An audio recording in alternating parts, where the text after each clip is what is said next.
What's up, you guys? It's Steve here. Hope that you and the family had a blessed weekend, and I've got a lot of news to get you caught up on. Economic news, stimulus check updates, breaking news. This is your stimulus update. And as you guys know, I just report it to you straight.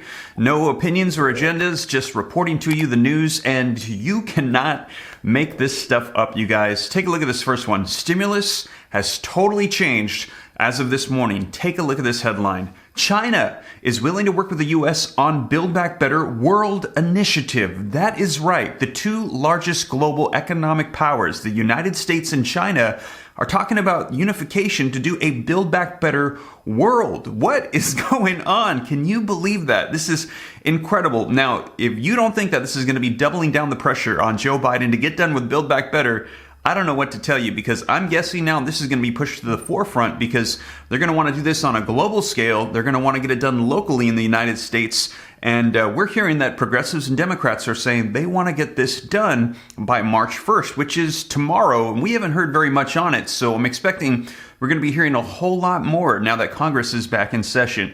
I'm going to be giving you the details on this one. But also, as I mentioned, tomorrow is going to be the State of the Union address from President Joe Biden. He's going to be talking about everything that's unfolded in his first year of presidency and what we can expect. We're likely going to be hearing him talk about the economy, inflation, Build Back Better, and also, of course, the war that's unfolding right now between Russia and Ukraine. And you guys, things got a little tense over the weekend as take a look at these headlines coming out today.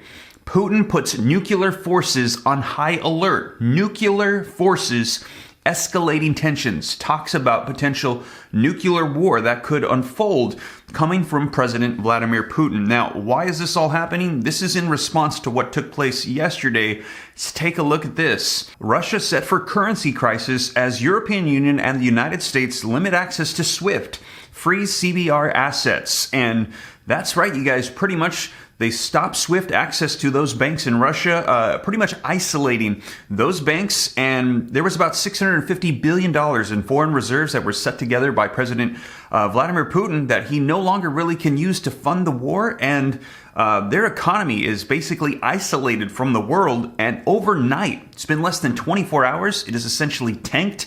And we're hearing that the ruble is worth less than 1 US penny.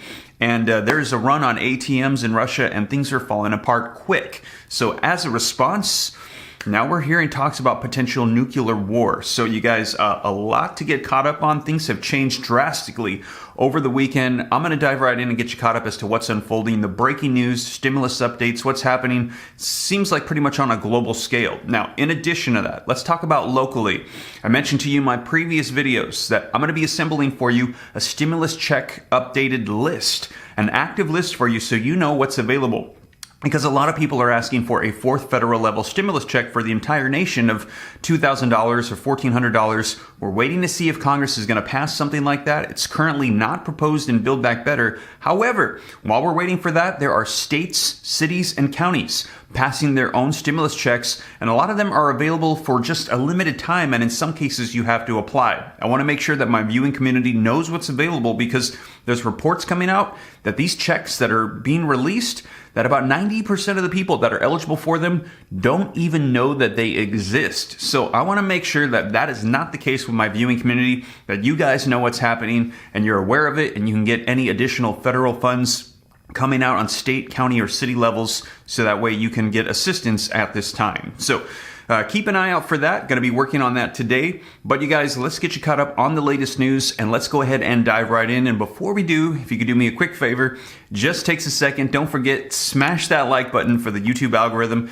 Helps out my channel a ton. I appreciate it. Thank you so much. Also, leave your comments, share this out. If this is your first time here and you want to stay up to date, totally free to come join the Ram fam. I'll let you know everything going on. Just hit the subscribe button, turn on that notification bell. And if you got any specific questions for me, I'm easy to get a hold of directly. All you got to do is hop onto Instagram, shoot me a DM at SteveRam3. But with that being said, you guys, let's go ahead and dive right in. All right, so first up, tomorrow, President Joe Biden is going to be giving his State of the Union address, and this is going to be his first one after being president for 1 year. And this is going to be taking place tomorrow at 9 p.m. Eastern Standard Time, and it says his message to the nation comes as the pandemic is set to enter its third year. That is right. We've been battling this now for going into 3 years, and we've had stimulus packages, vaccinations, mask mandates, all of these things trying to combat it, trying to wrap this up, and this is all happening while also, it says, Russia continues to march into Ukraine in what Biden says is an attempt to restore the fallen Soviet Union. So it's very likely these are going to be a couple of things he's going to be addressing in his speech tomorrow. These issues are also set against a backdrop of Biden's very low poll numbers and a looming midterm elections that will serve as the most tangible assessment of America's faith in Biden and the Democratic Party. So he's probably going to be pushing a lot of the things that they've accomplished. In addition to that, he's probably going to be addressing the economic situation here in the United States and inflation at a 40-year high. So we're expecting a whole lot of updates coming out tomorrow, and we're going to be hearing a lot of things in that State of the Union address. Now, also, we're going to be hearing what's going to be happening with Build Back Better. It's very likely he's going to be promoting that tomorrow, especially as we're hearing that China is willing to work with the U.S. on a Build Back Better World Initiative. Take a look, you guys. February 28th today, China is willing to work with the United States on a G7-led global infrastructure plan and welcomes Washington to join its Belt and Road Initiative, Chinese Foreign Minister Wang Yi said on Monday. Now, the group of G7, the richest democracies consisting of the United States and its allies, proposed the Build Back Better World Initiative in June to help developing countries meet infrastructure needs as they sought to counter China's growing influence. But now they are opening the doors to working with China. And this is really unexpected because they've kind of been competitors now, and now they're talking about unification. And this is also after China kind of turned its back on Russia. A lot of people were concerned with the war raging on between Russia and Ukraine, of China forming an alliance with Russia. Well, they've said no, they don't want any part of that. And take a look at what happened this weekend, you guys. Putin declared nuclear forces to be on high alert, and this is after we heard that the SWIFT bank accounts were cut off by the United States and the European Union. And I've got some video footage to cover all the details for you as to what unfolded yesterday. Let's take a look. A lot of people are waking up scared to the news that President Putin has put his nuclear forces on high alert. Should people be scared right now? It's a reckless and dangerous decision by Russia to put their nuclear forces on high alert. There's no reason for that. NATO is no threat to Russia. We don't see confrontation with Russia. NATO is a defensive alliance. What we do is to support Ukraine in their right to uphold their right to self-defense enshrined in the UN Charter. And of course, we are increasing the presence of NATO troops, US troops, other European troops in the eastern part of the alliance to make sure that there's no room for any miscalculation in Moscow about our readiness to protect and defend all allies. But this is defensive, so there's no reason for Russia to increase the readiness of their nuclear forces. So more details on the economic moves taken over the weekend against Russia. The U.S., Canada, and European allies are cutting off key Russian banks from the SWIFT global banking system. The move is seen as the harshest financial sanction imposed so far on Russia. SWIFT is a secure messaging system that links thousands of financial institutions in more than 200 countries. It's not a traditional bank and does not transfer funds. Instead, it alerts banks about transactions that are about to happen. Removing Russia's largest banks from SWIFT cuts them off from global institutions and makes it much more difficult to process transactions for them. It means Russia can't get paid as quickly for their goods, such as oil and gas, which make up more than 40% of the country's revenue. When Iran was kicked out of SWIFT back in 2012, it lost half of its oil export revenues, as an example, and 30% of its foreign trade. The U.S. and its allies are also imposing restrictions on international reserves for Russia's central bank. Russia has more than $600 billion in foreign reserves. These are new measures and are aimed at preventing Putin from using that money to fund the invasion. and to keep Russia's central bank from offsetting the falling ruble. Meanwhile, the Swiss president said yesterday it was, quote, very probable that neutral Switzerland would follow the EU's lead in sanctioning Russia and freezing Russian assets. So, Steve Ratner, we spoke earlier this morning to Keir Simmons on the streets of Moscow. He talked about a near panic that's setting in with middle-class Russians. People who are being notified by Western banks that they're going to have to close down their bank accounts. People fretful, obviously, that the stock market's been shut down. Interest rates have doubled to 20%. The ruble has collapsed. Now we have even the Swiss talking about coming in and doing something they do not regularly do. Talk about what the impact of all of this is going to be on the Russian economy, on Russian oligarchs close to Vladimir Putin, and those middle-class Russians who are fearing the worst right now.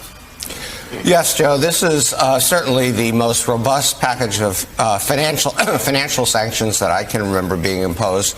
I think it goes far beyond what most people, including the Russians especially, expected to happen. I'll come back to that in a second. But the impact on Russia and its economy is very much along the lines of what you said. We've seen these reports of people lined up at ATMs. We see hoarding going on. We see the Russian stock market having fallen by over 40% and now being shut. We see the ruble collapsing.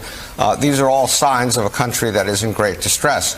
Where it ends for the Russian people and the Russian economy, of course, is too soon to know. But I think you can probably expect, based on past sanctions efforts that we've done, a very steep recession and all sorts of problems. The most significant thing we've done, actually, which Mika referred to in her lead-in, is essentially blocking the $650 billion of foreign exchange. As we talked about on the show a couple of weeks ago, Putin has spent the last several years trying to sanction-proof his economy, if you will. He's cut his debt ratio to GDP, and he's built up the third largest pile of foreign exchange reserves in the world, $650 billion, that he expected to be able to use to continue to buy things using foreign currency if there was some kind of set of sanctions or embargoes placed on him. And now we've effectively stopped him from doing that. And so we've, in a sense, isolated the Russian economy and put it into a kind of free fall that I think you're going to see very, very severe economic consequences for the average Russian. And, of course, by sanctioning the oligarchs, you're going to see very significant consequences for them. And when you put all that together, it should put enormous pressure on Vladimir Putin. So there you have it, you guys. Things getting pretty intense over the weekend. And where do we go from here? As we heard in that interview, we're not sure how this is going to be ending, but I will be sure to keep you up to date here on the channel and let you know the latest. And as always, you guys, thank you so much for joining me. If you made it this far and you have not already, don't forget, take a quick second, smash that like button for the algorithm. I appreciate it. Helps out my channel a ton. Also, leave your comments. Share this out if you think it's going to help out other people. If this is your first time here, don't forget, you can come join the Ram fam, totally free. All you got to do is hit the subscribe button, turn on the notification bell. I'll give you the latest economic news, stimulus updates, breaking news. Keep my opinions out of it. Just report the news directly to you so that way you can get the latest facts about what's taking place. And if you got any specific questions for me, I'm easy to get a hold of directly. Best way to do it is to hop onto Instagram and shoot me a DM at SteveRam3. But with that being said, you guys, thank you so much for joining me, and I'll catch you in the next one. Take care. God bless. This is Steve.